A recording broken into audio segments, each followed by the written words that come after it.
আসসালামু আলাইকুম everyone, welcome to my channel learning English with me. আজকে আমি প্রিপোজিশনের পার্ট 14 ভিডিও নিয়ে এসেছি তোমাদের জন্য। পার্ট 14 ভিডিওতে আমি প্রিপোজিশন ফর সম্পর্কে আলোচনা করব। চলো তাহলে শুরু করা যাক।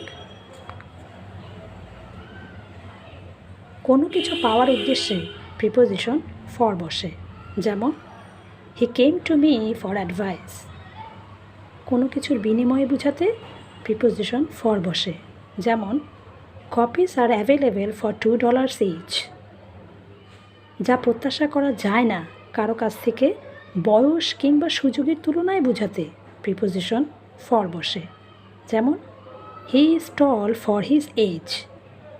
কোনো ব্যক্তি বা বস্তুর কোনো দিকের যাত্রা অর্থে বোঝাতে প্রিপোজিশন ফর বসে, যেমন is this the bus for Chicago. কোনো অনির্দিষ্ট সময় ধরে বোঝাতে প্রিপোজিশন ফর বসে, যেমন I am going away for a few days. দূরত্ব বোঝাতে প্রিপোজিশন ফর বসে, যেমন this road went for miles after miles. That's all for today. Thank you for watching my video.